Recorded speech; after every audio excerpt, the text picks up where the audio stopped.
sumamba sa ating buhay na Diyos. At maraming salamat po sa Panginoon dahil nabigyan po ako ng isang pribilehiyo o pagkakataon na ako po ay makapagsalita, makapagbahagi ng salita po ng Diyos sa ganitong pagtitipon. Sa totoo lamang po, ito po ang aking kauna-unang pagkakataon na magsalita po. No? At salamat po sa Diyos. Salamat kay Pastor Day. Isang araw po, siguro more than a month na po yun, pinausap niyo po ako. Tinanong niya kung pwede ako mag-word o magbahagi ng salita ng Diyos sa ating pagtitipon. Hindi ko po tinugon ang kanyang katanungan, bagkus ang sabi ko po sa kanya, kapag worship leader mo na akong pastor. Kaya po.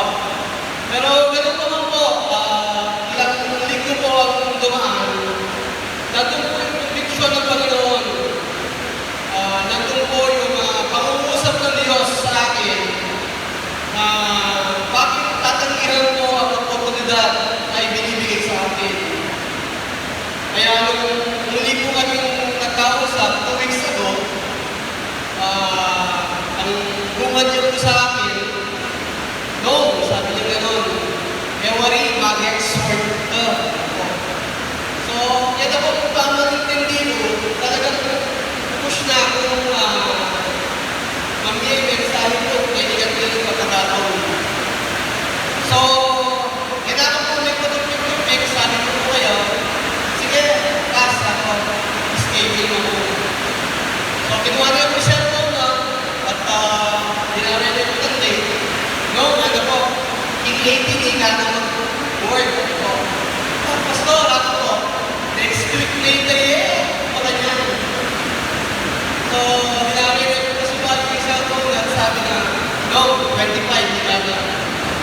Kaya salamat po sa Panginoon.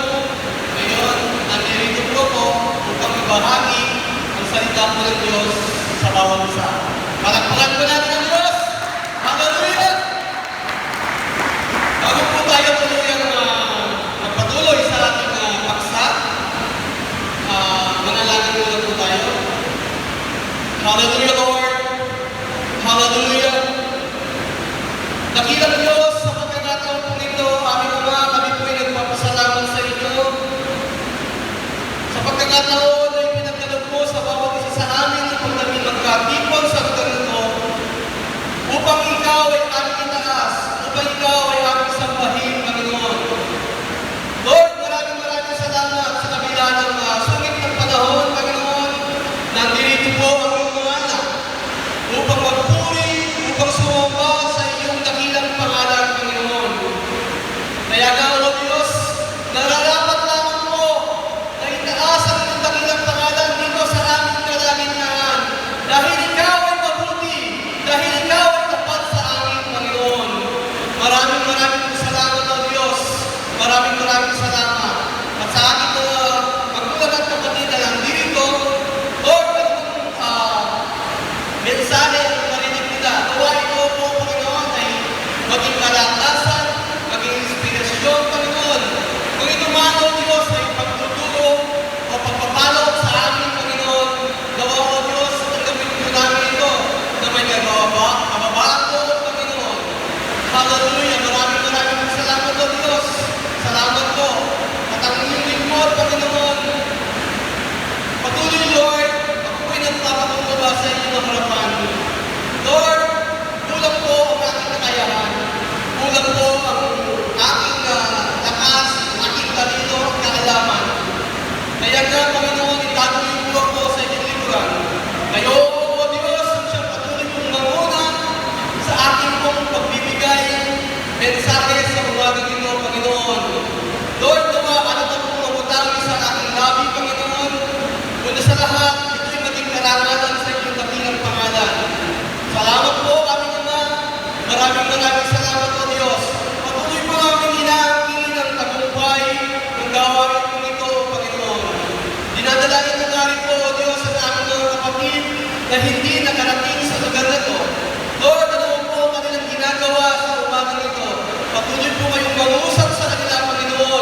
Amen. Amen. Purihin po ang Panginoon. Hallelujah. Nawa niyo po, nabiling po, magtapos na po din nga, nagbuwan na po po yung church namin. Ang aking kaya pa po pinilistics, gagawin na po. Yan po. Yan po pala, nakita ka din po aking pumunta kayo ng araw at ibabagi sa ilalan ng Diyos. Pero salamat po po ang lakas at paglumpin po niya na namin ng Diyos at maniwala ko po na kung bawag pwede kung paniwala na po niya na namin ng Diyos. Amen. Bayo po isang gusto ko muna po magtanong sa bawag isa. Dalawang katanungan lang po. Sino po dito ang born again? Amen? Sino po dito ang born again? Amen. Praise the Lord. Sino po dito ang nakakaalala kung kailan siya na-born again? Amen. Praise the Lord. Amen po. No? Salamat po sa Panginoon. Alam niyo po, kung tinanggap po natin ang ating Panginoong Jesus sa ating buhay, yun po ang ating katanganakan sa Espiritu. Diba? So kung gaano po kahalaga ang birthday po natin sa laman, ang panganakan natin sa laman, ganoon din po kahalaga ang katanganakan natin sa Espiritu. Dahil doon po tayo pinagawa ng Diyos, doon po tayo kinuha ng Diyos sa kaniliman at nilagay sa kaliwanagan. Kaya, salamat po sa mga nakakaalala kung kailan po sila tumanggap kay Lord.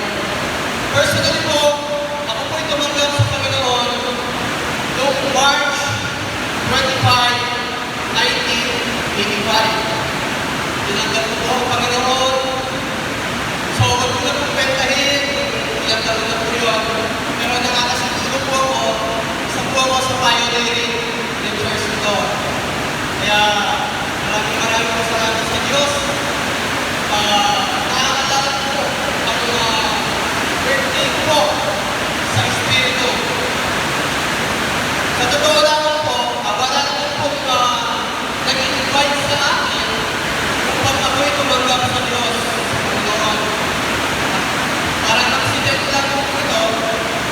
Kahit yung mga panahon ngayon, araw po yun ng Biyernes. Araw po yun ng Biyernes. Kasi Biyernes sa atin po siya. Ito. Napakadaling memorize po o alalahanin. Dahil Biyernes sa atin po yun. So, ang pakay ko lang po noon is pumunta sa simbahan ng Pulupaste. Naubalian ko noon, pag nagbibisita ng iglesia ko noon, may nagpapakain, napamilian na sa mga bisita. So yun lang po, pakay ko doon, makikipagpilian na lang po. No? Matatapos lang po kasi ng posisyon yun, ng mga Catholic. So, kapag ako'y papunta sa Pulupaste po, sa simbahan ng Pulupaste, meron po ako narinig na nagkakantahan. Ang pupuri sila sa Panginoon. Kung hindi po ako magkakamali, ang worship leader ko noon, si Pastor Fred Mercado at si Pastor Rosie David. Ano po? Meron po silang ginaganar ng evangelistic crusade noon.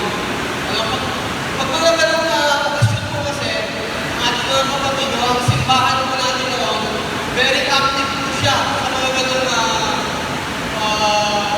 tawagin po, evangelistic crusade po. So, medyo malaki po yung stage na ginawa nila, nakakatras po siya, at ako'y naglalakad, naging curious po ako, nakinig sa kantahan nila. Ano po? And then, yung nag-matter po si Pastor Bernal, hindi na po ako nakalapit sa harapan dahil medyo malayo pa ako. Nandun lang po ako sa tabi ng kalsada. Nung nanalangin po siya, sumunod po ako sa panalangin. Nakakami po ang mga magulang at kapatid. Instantly po, may ginawa ang Diyos sa buhay ko noon. Sa kabataan ko noon, maranasan po na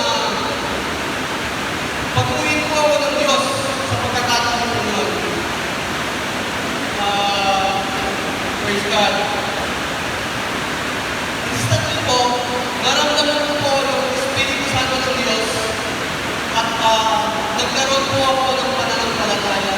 Instantly po yun. Kaya, tanda ko po ang araw na yun. March 25, 1985. Yun po, napanya natin po sa Espiritu. Kaya, i-encourage ko yung bawat kasama kung pwede ko pong alalahanin yung birthday po natin sa Espiritu, kung kailan po natin unang na-encounter si Lord, mas maganda po, maalala po natin at i-celebrate po natin taon-taon. Amen? Praise the Lord. Salamat po sa Panginoon. At ito po, pwede na po tayo po sa prayer. Ito po. Praise the Lord. Maraming salamat po. Praise God. Ang ating pag-stop po ngayon sa umaga nito, very familiar po siya sa atin, sa bawat isa sa atin. Napaka-familiar. At alam ko po, na ang bawat isa ay naranasan lang po rin na ito.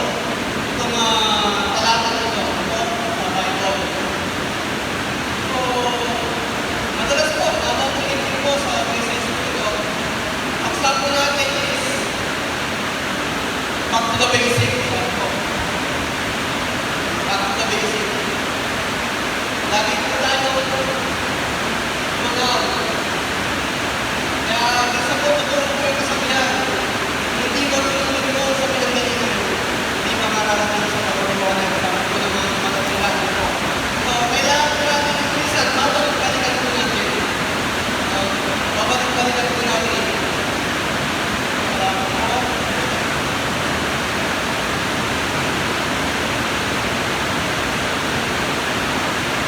Bago po tayo usap pa sa ating topic ito, sa isang nagpapagawa po ng bahay, nagpapag-stock po ng bahay, lalo na kung may budget nyo ito, ating budget. So, tiyak po yun, pumabayan ng architect para i-limit po yung plano. Yung plano po ng bahay ay mapagawa niya. At the same time, sa plano po yun, napapagawa po doon ng mga sukat, ng materials na gagamitin, sukat ng lupa, na tatayuan, sukat ng mga kwarto, sala, so lahat-lahat, ano po, detalyado po sa plano ng gagawin ng isang arkitekto. At syempre po, kukuha lang yan ng engineer. Ang engineer po, siya mamumuna sa mga trabaho na kukunin. At every time na gagawa po sila, nandun po ang engineer. Tinitingnan yung plano ng bahay. Lagi na check po, lagi na check yun, kung tama ba yung ginagawa ng mga trabaho niya. So, pinabalik-balikan niya po hanggang sa matapos po ang bahay na pinapagawa. So, kapag natapos po, yung bahay na pinapagawa, na naaayon po sa plano, iyak po yun. Satisfied po yung nagpagawa po ng bahay. So, ganun po siya. Babalik-balikan po natin dapat. Every time dapat na babalik-balikan ng praise God. So, gaya po ng sinabi ko, back to the basic. Napaka-basic po ng topic natin.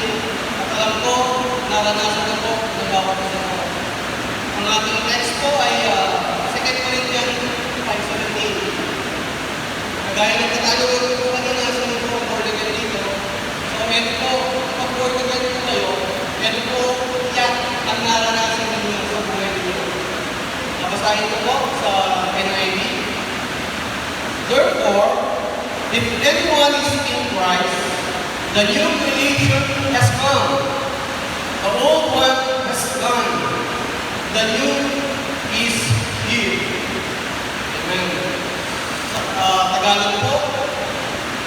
Kaya kung nakipag-isa na kay Kristo ang isang tao, isa na siyang bagong nilalang. Wala na ang dati niyang pagkatao.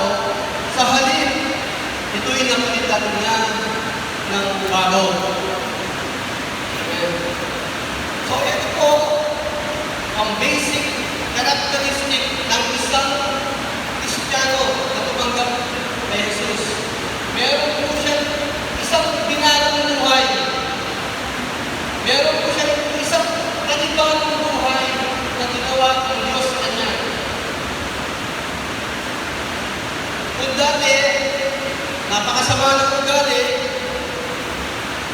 kumakausap na maayos, nagmumura na nagmumura.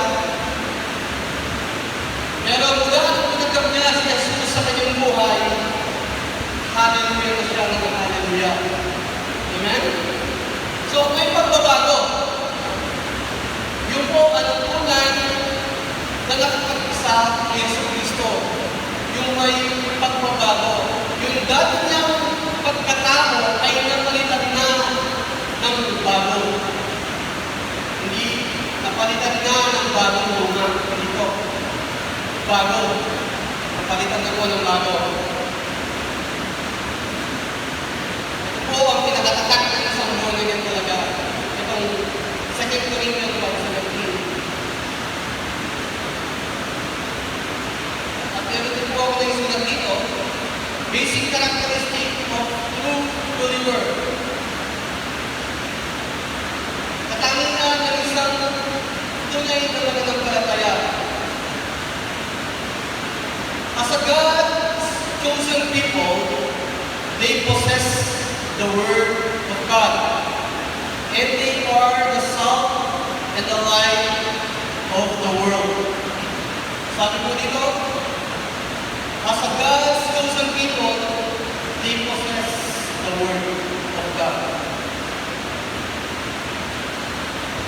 Ang katangian daw po ng isang tunay na mananampalataya, ang salita po ng Diyos ay nasa sa Kanya. Bitbit niya sa buhay niya ang salita ng Diyos. Sa lahat ng pagkakataon, sa lahat ng aspeto ng buhay ng isang tunay na mananampalataya, nandun po ang salita po ng Diyos. Hindi po dapat mawala ang salita po ng Diyos sa buhay ng isang mananampalataya. Sa gitna mo po ng karamdaman, dapat nandun ang salita po ng Diyos. Sa gitna mo ng pagsubok, alam mo na ang Diyos ang siyang karamay mo. Sa gitna mo ng kamatayan, alam mo ang Diyos ang pag-asa mo. Katulad ko,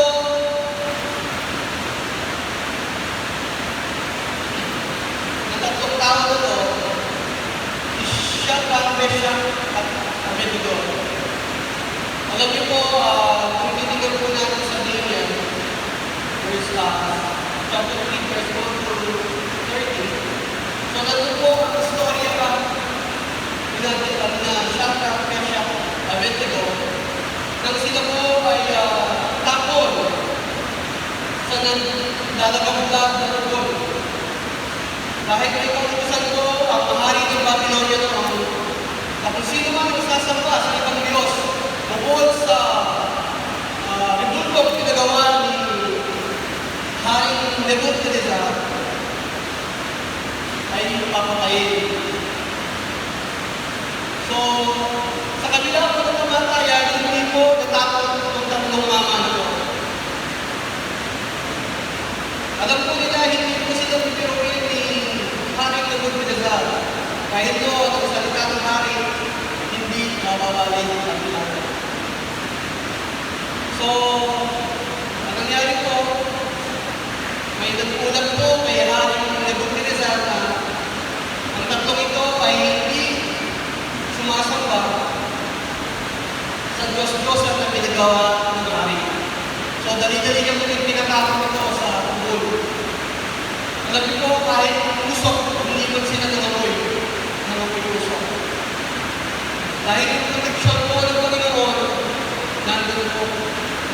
So, yung salita po ng Diyos, patuloy po nila na pinanghawakan. Yung salita po ng Panginoon, nandun po sa kanilang puso. Hindi po nagbago ng pananaw at tanong ito. Pagpos, nanindigan po sila sa kanilang pananampalataya.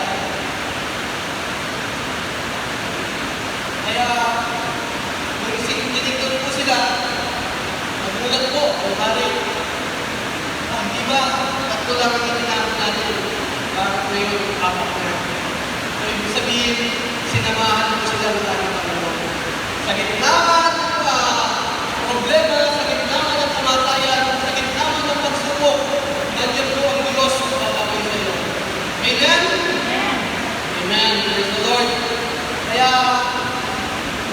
lumangha si Haring Nebuchadnezzar at siya po ay sumamba din sa Diyos na sinasamba ni na Shadrach, Meshach at Abednego. Yan po ang nagagawa ng isang tunay na Kristiyano kapag ang salita po ng Diyos nandun po nananahan sa kanilang buhay.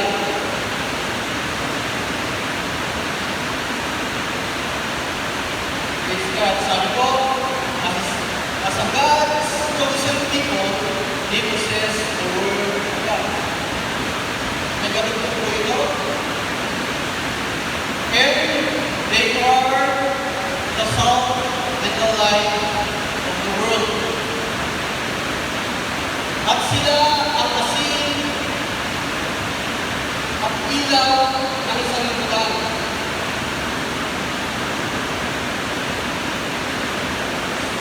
Pagpagtapuan po natin, as a salt of the earth, we should be useful. Bilang asin ng saliputan, dapat po tayo ay kagamit-gamit at pakinabang. Ano pong aspeto o ano pong larangan sa buhay po natin, saan man po tayo kabilang, nawa tayo po'y maging pakinabang. Paging sa komunidad natin, sa community, sa trabaho natin, sa church, kailangan po maging pakinabang mo ang bawat isa. Yan po ang karakteristik o katangian ng isang tunay na mananampalataya. Dito sa Matthew 5:30 po, ito po ang nasasaad, you are the salt of the earth, but if the salt loses its saltiness, how can it be made salty again? Sa Tagalog po, kayo ang asin ng sangkatauhan, ngunit kung ang asin ay mawala ng alat, paano ba ito mapapaalat?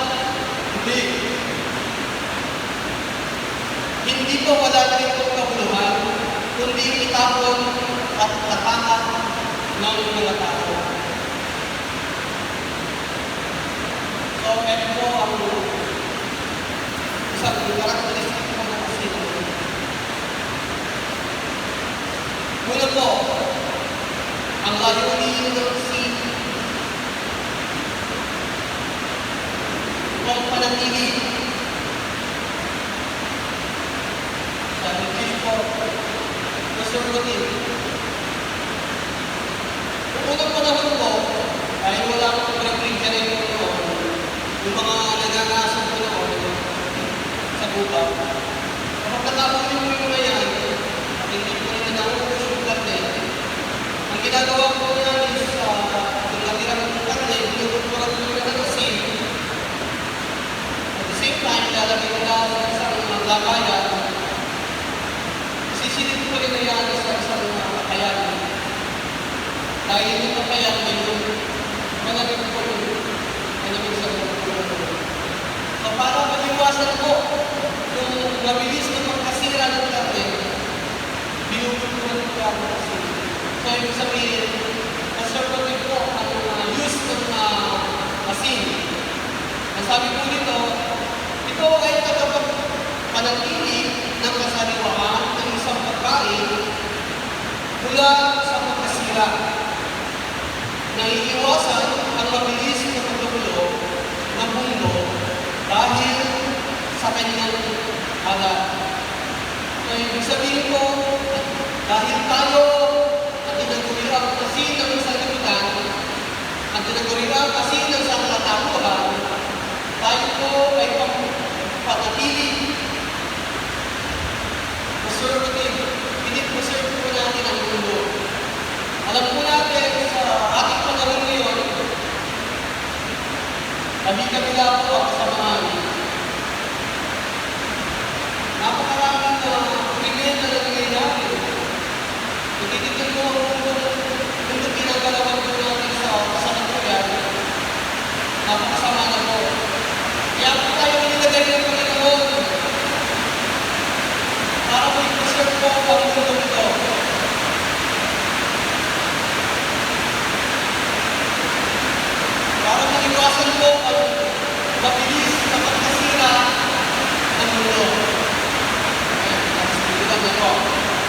Ganun naman dito po.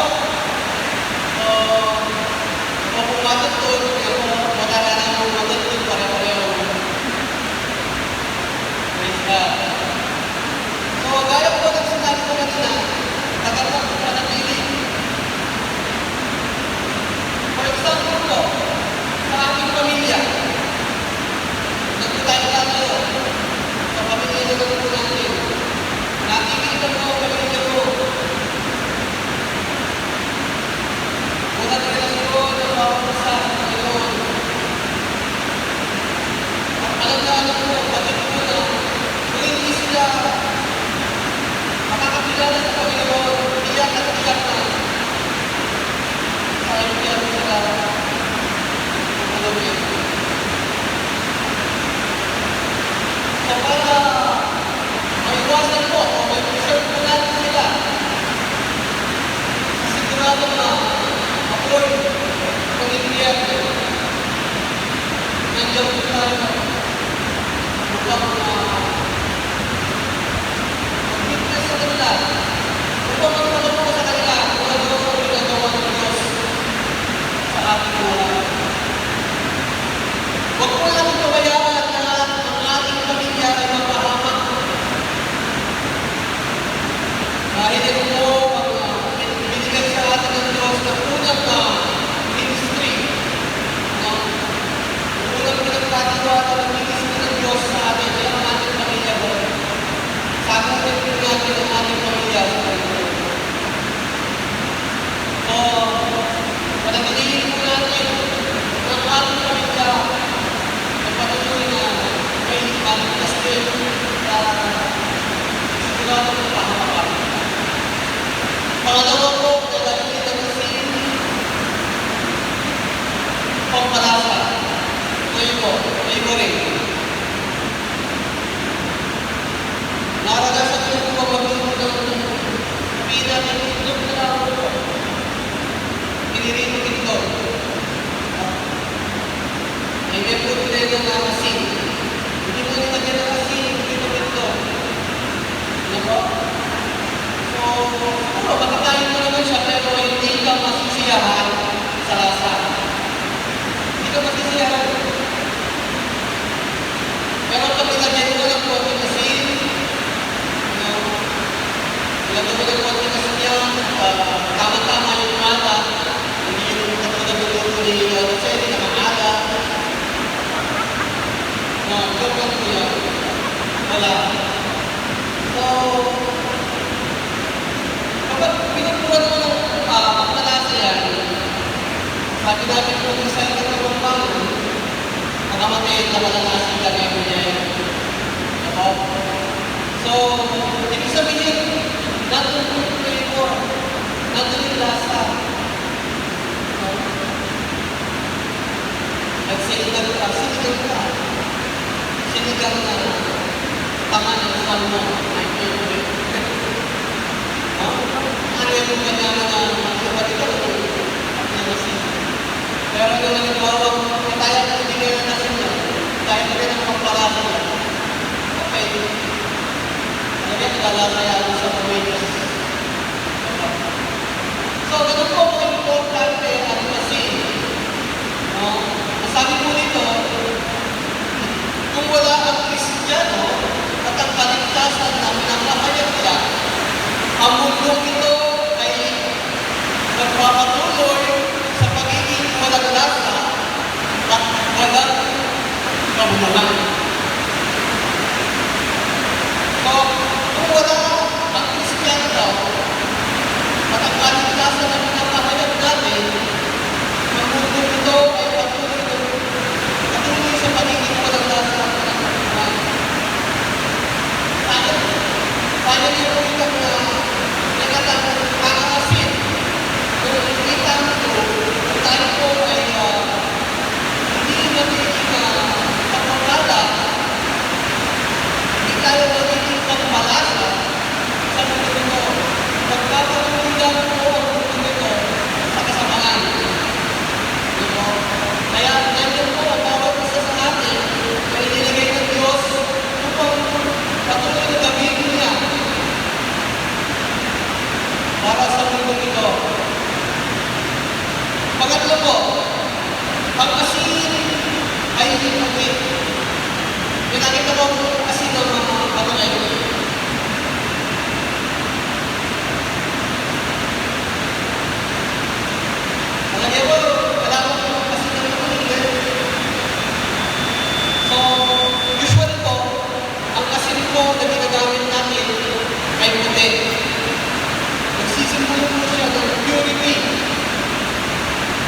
dalisay, kadalisayan.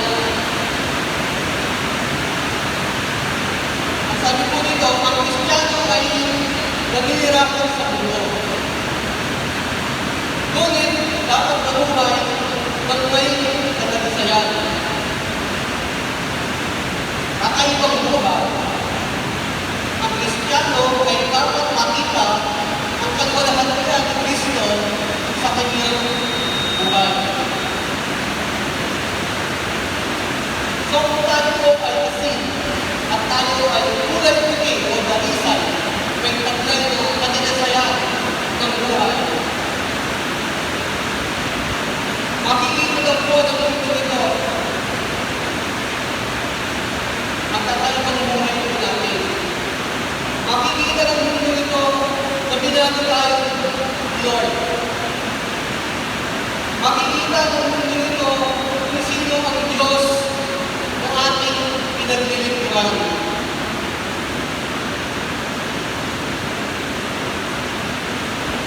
Kaya nararapat lang po sa buhay po natin bilang isang asin ng isang katauhan, manatili po sa atin ang kadalisayan o unity, your heart.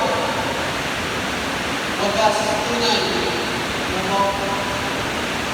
Number 4, ang asin ay ginagamit na kataba, fertilizer. Ang Kristiyano ay dapat pagindaan upang mapagado ang mundo ng ayon sa kabutihan ng Diyos. Dapat tanggihan ang masama at itatuyog ang kabutihan. Katulad ng mataba na ang lalitunin ay gawing mamunga ang isang halaman. So, tayo po pala ay mataba, hindi mataba. Mataba. No, so, ibig sabihin, sa isang asin po, ginagamit yung fertilizer ng iba. Para ang mga halaman ay patuloy na gusto at mamunga.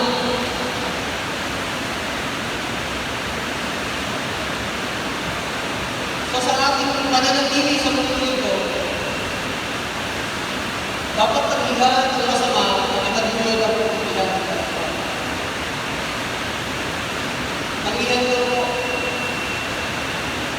Ano pa rin po sa kasabihan ko na pwedeng makasama, huwag nang makasama. So, sa mundo ito, tunay nga po, kasamaan, nandiyan lang ang labas ko, nakikita mo, dagdag ng kasamaan ang mundo ito. Pero dahil nandun po tayo, para lumagaw at mamunga ang mundo ito, nasa sa atin po, nasa sa atin na ginawang pataba ng Panginoon. Number 5, ang asin ay nagiging sanhi ng pagkatubaw o thirst.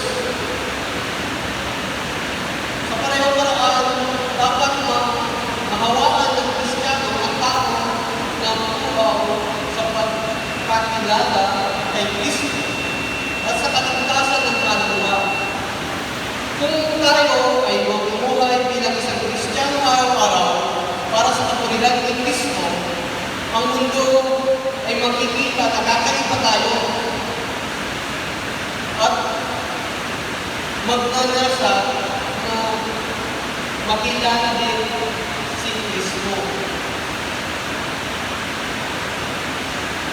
Kung tayo po kasi ay sanhi ng pagkakuhaw, dapat po may influensyahan po natin ang mundo. Kung saan hindi pa nakakilala sa ating Panginoon, na magkaroon sila ng kauuhawan sa Diyos, na magkaroon sila ng kauuhawan sa salita po ng Panginoon. Ito po ang isang news na kasi para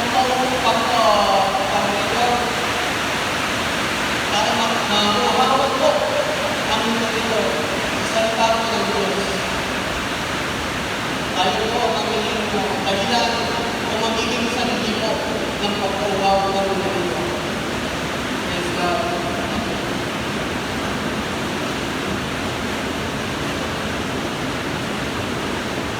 Daramdaman niyo naman po niya po.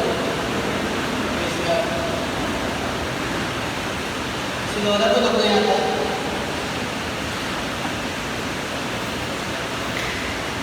Amen. Praise God. Point number 2 po. As a light of the world, we should shine in the darkness. Bilang ilaw ng sanlibutan, nararapat lamang po na magliwanag o magtingling ang ating liwanag sa kadiliman. Sabi po dito sa Matthew 5:14-16, "You are the light of the world. A town built on a hill cannot be hidden. Neither do people light a lamp and put it under a bowl. Instead, they put it on its stand, and it gives light to everyone in the house. In the same way, let your light shine before others, that they may see your good deeds, and glorify your Father in heaven." Mateo 5:14-16, "Kayo ang ilaw ng sanlibutan. Ang isang lungsod na nakatayo sa ibabaw ng isang puon ay hindi may tatago. Walang taong nagsindi ng ilaw at pagkatapos ang ilagay iyon sa ilalim ng banga. Sa halip, inilagay iyon sa talagang mataman upang matanglawan ang lahat ng nasa bahay. Gayon din naman, dapat ninyong paliwanagin ang inyong ilaw sa harap ng mga tao upang makita nila ang inyong mabubuting gawa at papupurihan ang inyong Ama na nasa langit." Amen. Salamat po sa Lord. So, isang katangian po ng isang tunay na mananampalataya sa Panginoon ay ang pagiging ilaw po natin. Usually po, alam po natin, ang ilaw ay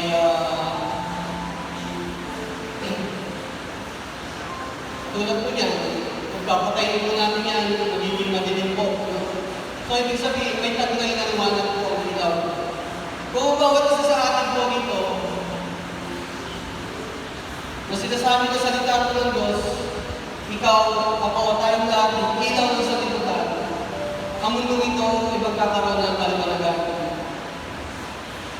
Maging buhay na makataon po tayo, kung ano po yung ginawa ng Diyos sa buhay natin, nawa, makita po sa atin, makita sa buhay po natin, ang pagbabago, ang tunay na buhay ng isang Kristiyano.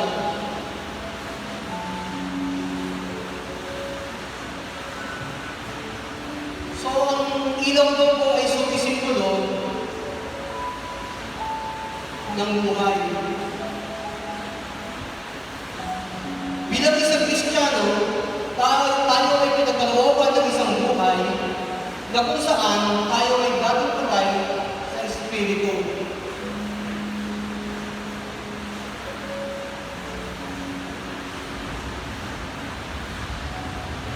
So, nung hindi po tayo mananampalataya, ibig sabihin po, patay po tayo sa Espiritu.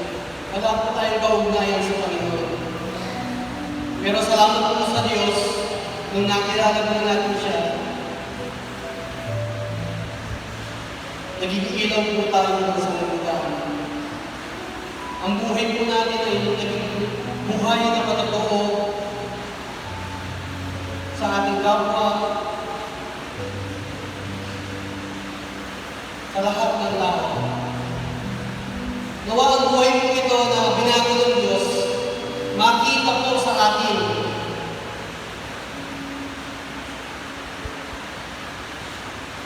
Nawa yung buhay na binago ng Panginoon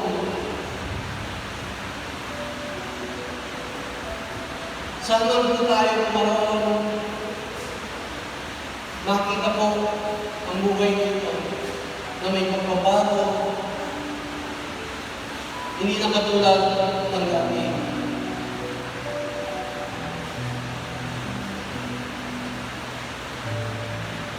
Sabi po dito, ang isang tunay na mananampalataya ay namumuhay ng may kabanalan. Ang pangalawa po, sumisimulo po siya sa kabanalan. Holiness. Dahil ang Diyos na ating pinaglilingkuran po ay banal. Hindi po siya makatingin sa anumang kasalanan. Hindi po siya makatingin sa anumang kamalian. Kaya nararapat lamang po na ang bawat isa na naniniwala, nagtitiwala at sumasampalataya sa Panginoon ay maging banal din. Makita po sa atin ang kabanalan.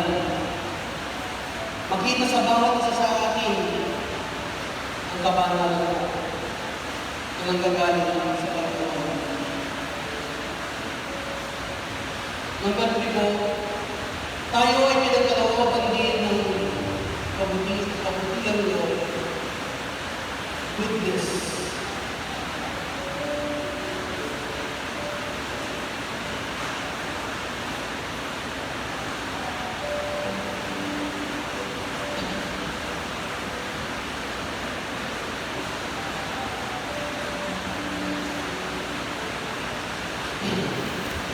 Alam mo po, kabutihan daw po ang pinag-uusapan.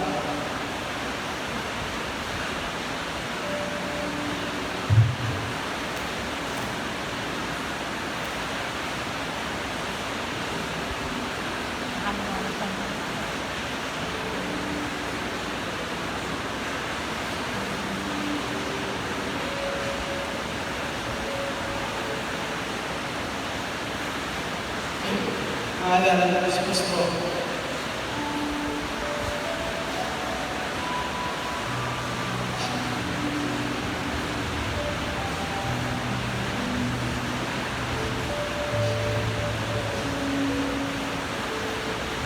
Kung kabutihan lang po ang usapan, hindi po po malagawagan.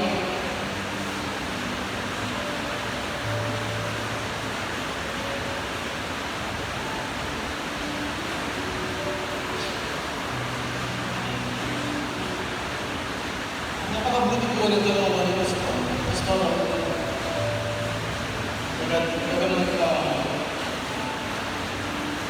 walang po siya. Pero hindi kasi niya po nagtagpit.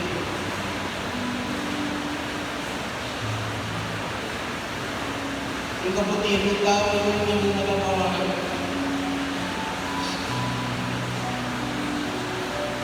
Kahit isusubo niya na lang, ibibigay niya po sa iyo. Kasi kahit hindi nga sa kanya, minsan, ipapamigay niya pa eh.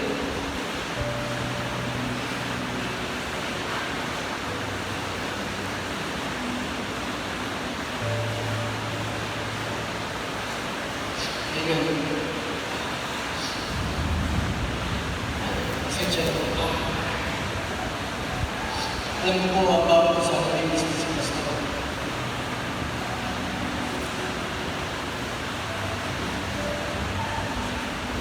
Praise God. So, nawa po, sa ating pagpapatuloy sa ating takbuhin,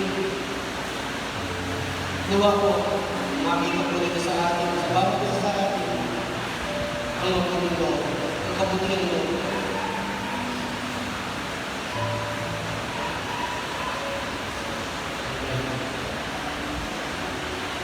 Siya bukas ka.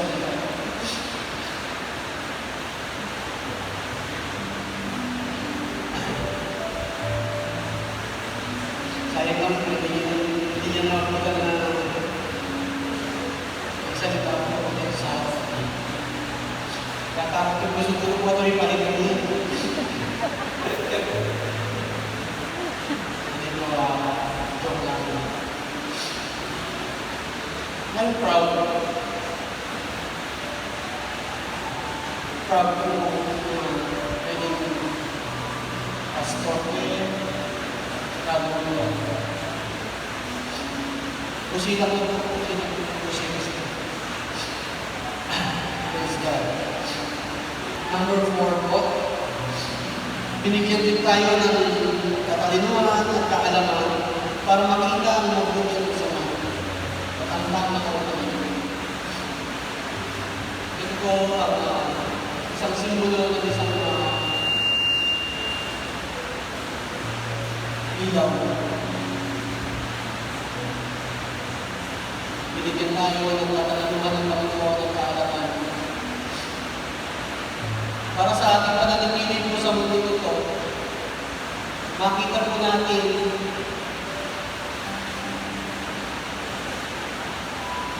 ang mabuti o masama, ang tama at mali.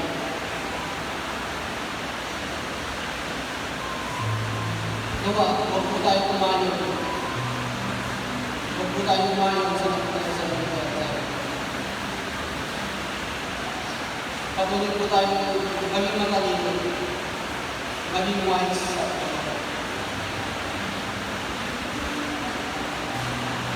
dahil sa pananatili po natin sa mundo ito, napakaraming kaso, napakaraming kasalanan na nandyan lang.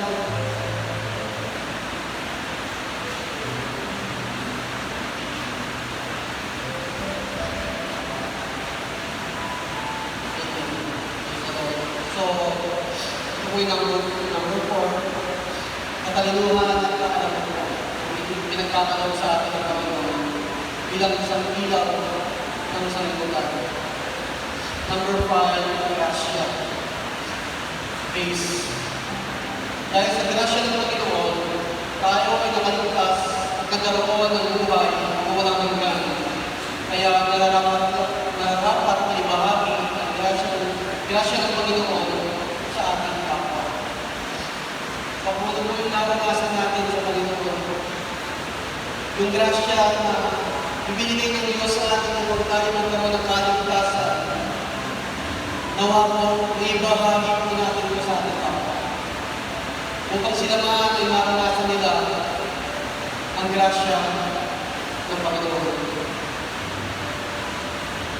Number 6, hope, pag-asa. Tayo ay nagkaroon ng pag-asa mula ng tanggapin natin ang Panginoon. Amen? Mula ng tanggapin natin si Lord bilang Panginoon at sa ating kapatid po natin. Nagkaroon po tayo ng pag-asa.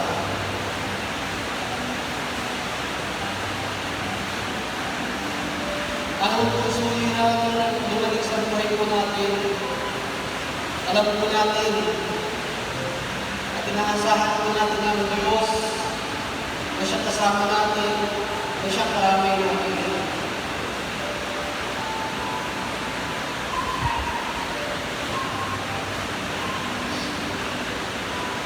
Number 7 po, God's revelation. Mula nang tayo ay maging Kristiyano, tayo ay pinagkalooban ng kakayahang umunawa sa mga tinig ng Diyos o revelasyon ng Panginoon. Binigyan mo tayo ng kakayahan, mga kaunawa sa tinig ng Panginoon. Bilang Kristiyano at nananahan sa Espiritu ng Panginoon, yung conviction po ng Lord, nandiyan palagi sa atin. Yung mga revelation ng Panginoon, ang mga tinig ng Lord sa atin. So, binigyan po tayo ng pang-unawa ng Diyos. Makita po natin.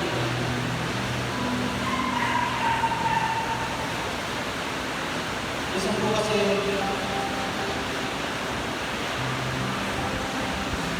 sabi ko nga po, itong mundong ito na ating pinabibilan ng napakasama.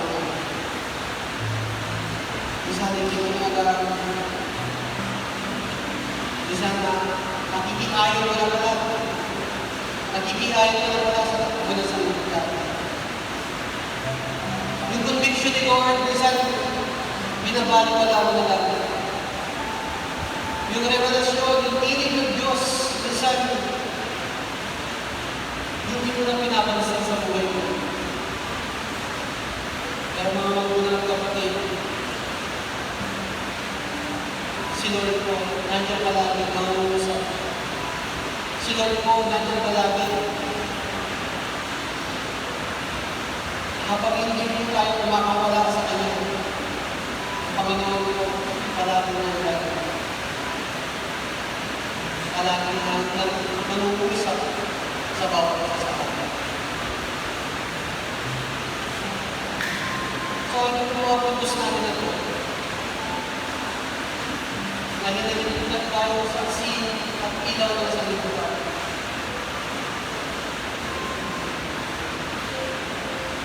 So, bilang kasimbahan nawa, maging kapakipakinawa ng tayo. Bilang ilaw po nawa, magningning po tayo sa katingin. Makita po nila sa atin na ang Diyos na ating pinaglilingkuran ng buhay. Makita po nila sa atin, sa ating gagawa, sa ating mga pagkakalita, na tayo ay tunay na Kristiyan.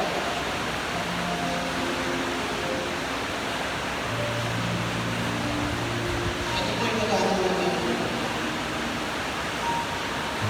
Kaya hindi mo tanongin ko sa sarili, may alam ka pa.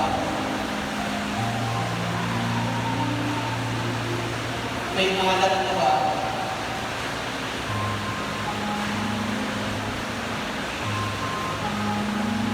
May liwanag ka ba? Kailangan ko ang magbilang ko rin ang marami sa puno. Kailangan ko ang makakatubol, matanong at sa pagkakataon ko rin ako.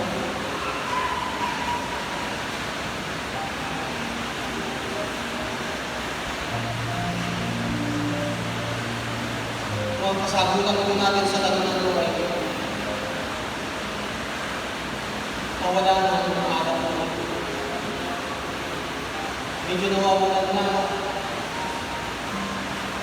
naliwanag ang ilawan mo. Ano nga po ba ang pwede natin gawin para ma-restore ang lasa o ang alam?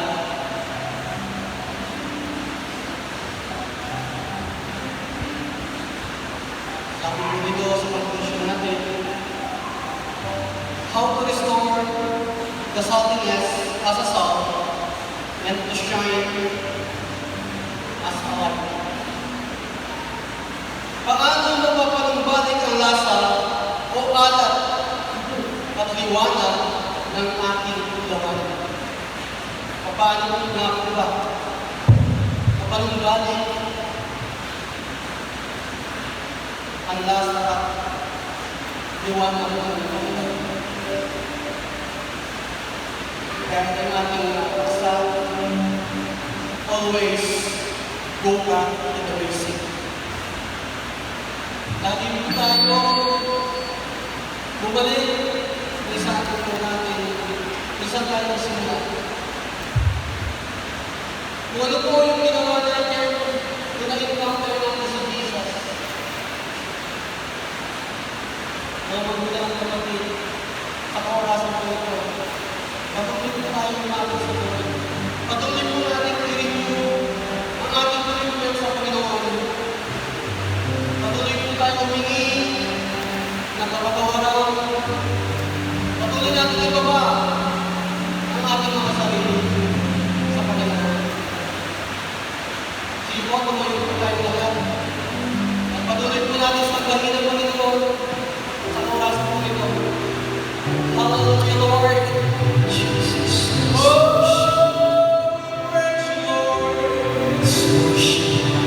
We praise you, Jesus. Hallelujah.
Savior.